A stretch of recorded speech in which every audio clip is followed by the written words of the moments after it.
everybody. Jennifer Blevins-Smith here. I hope you're doing well. I am changing up the way I'm doing my video today, and I'm going to do a screen share. The CMS Physician Fee Schedule is something I reference a lot, and I actually have it bookmarked on my computer because it is something that I need to reference more often than not, and it's just easier to bookmark. So today I want to talk a little bit about some things that need to be considered and known about the CMS fee schedule, how to get there, and kind of what to understand when you're looking at it. So let's go ahead and jump in. This is the home screen that you're going to go to. Now cms.gov has a lot of pages. As you can see, there's a lot of options. I will put the link to this page in the description for the video, so you can also bookmark it without having to search for it.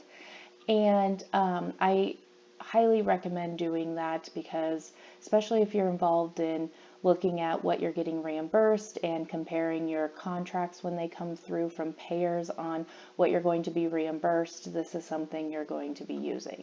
So here is the page for the CMS fee schedule, and it just wants you to read through this, and you have an end user point agreement that you need to just scroll through and hit accept.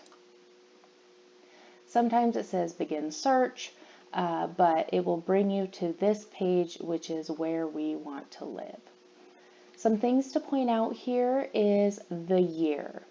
So based on your contracts you have with payers, they will tell you which Medicare year they will base your reimbursement off of.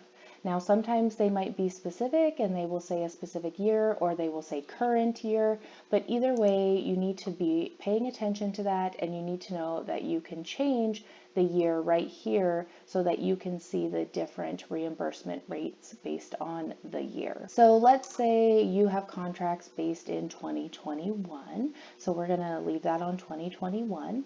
And there is this little note right here, anything that's significant. So on December of 2020, the Consolidated Appropriations Act modified the CMS fee schedule for the calendar year of 2021. And they shorthand it with an acronym of MPFS, which is the Medicare Physician Fee Schedule. And the RVUs were recalculated due to the legislation, and the calendar year 2021 conversion factor settled to 34.8931. It's kind of like gas prices, right? You can't just have the two digits here for the cents. They have to go a little bit further. That's always something you can click on if you needed to pay attention to that, but you can exit out. Now, the type of information is, do you want prices, payment policy indicators, the relative value units or RVUs, the geographic practice cost index, or all? I leave it on all. I want to see it all. Some of it I don't really pay attention when it's listed there, but for me it's just faster and easier to leave it at all. Now, your contracts might say that your conversion factor and RVUs are going to be based off of a certain CMS physician fee schedule year. And in that case, you want to make sure you're paying attention to the RVU's conversion factor. And if you aren't, maybe it's a certain percentage above the Medicare reimbursement fee schedule. But nonetheless, I will show you once we get there where you're going to look to see those. Now, the HCPCS criteria, this is where you put in the CPT codes. And it's nice there's a few options. One is obviously right here, the single HCPCS code. And I have 99203, which is about a mid-level new patient appointment E&M code.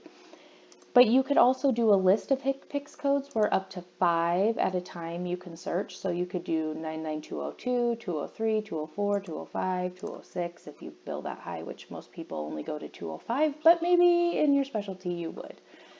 And you can also do a range of HCPCS codes. So maybe you want to know from one number to another and everything in between, then you can do this. But today we're just going to stick with a single HCPCS code just to make sure that you're understanding what I'm explaining and there's not too much information to get confused on. Modifiers, it's nice. I choose all modifiers, but if you're specifically looking for reimbursement based on using a modifier 26, which means that there's only the professional component of a code being billed, or the technical component, or procedures with the physician terminated before completion. I mean, these are the ones that are most common. I use all modifiers, so if there were any modifiers that you can use to bill the 99203, then they would all pop up when I do my search, which I like. So if I'm not sure that a certain CPT code has a technical component modifier or professional, then it will pop up and it will tell me. Again, my background is not in billing and coding, so this really helps me be able to have a perspective on the code and the different options for billing. Now the MAC. The MAC stands for, it's an acronym again, and it's the Medicare Administrative Contractor.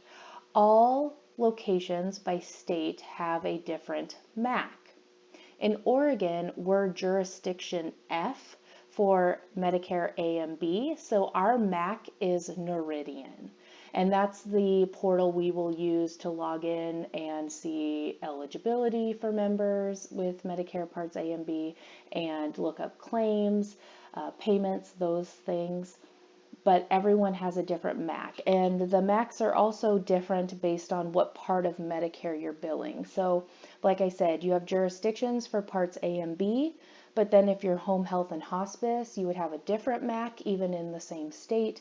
And then the DME MAC can even be different once again. So there is a possibility you could have 3 different MACs depending on which part of Medicare you're dealing with. If it's Parts A and B, home health and hospice, or durable medical equipment, or DME. So the nice thing about the MAC option is you can do the national payment amount, so you can see just what the average is across the nation, a specific MAC, so you can look up, jurisdiction F, you can do specific locality, or you can do all MACs. So I like specific locality, especially if I'm just looking at one location.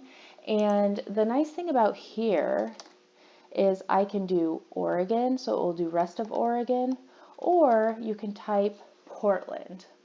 Okay, so if I am in the Portland metro area, my reimbursement for the provider in this geographic location is going to be different than the rest of Oregon.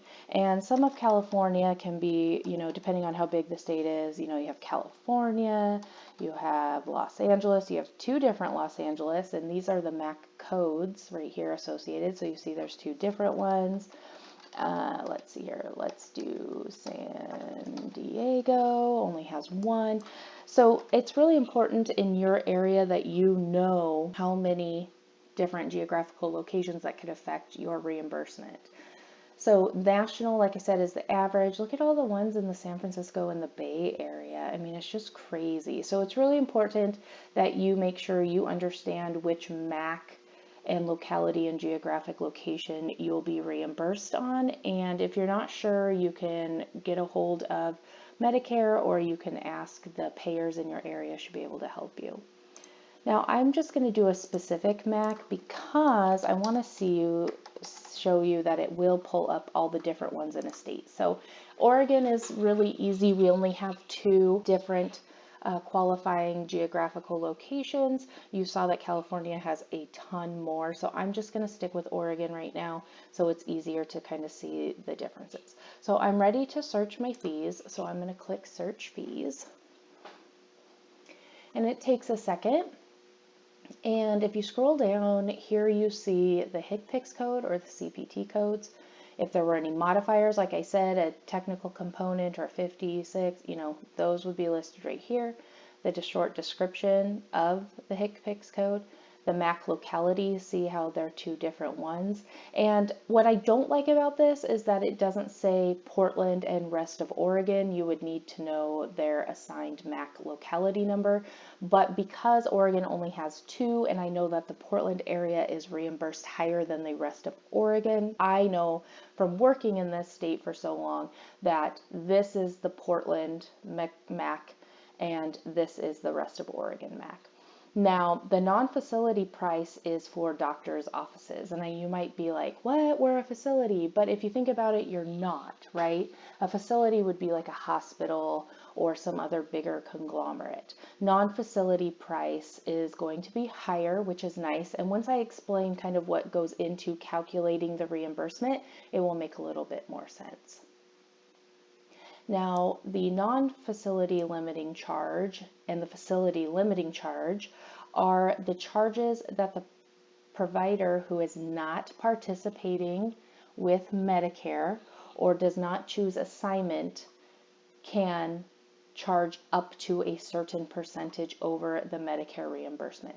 So let's say you accept seeing Medicare patients, but you're not accepting assignment, which means that you are not going to accept the bare minimum of the $115.87 for this CPT code. So it's saying that you can accept up to $126.58 for this code in the non-facility limiting charge. That's usually 115% over the Medicare reimbursement, but there are states that say, wait, no, 115% is too high. We're only going to allow you to do 5% higher than Medicare. If that is the case, then it will say it here and you'll be able to tell what the percentage difference is by dividing it and figuring out what the percentage is. So just to point out, if you are accepting assignment and you're taking whatever Medicare pays you, less whatever the Medicare beneficiary's cost share is, then you're going to be accepting the $115.87. If you practice in the Portland metro area of Oregon.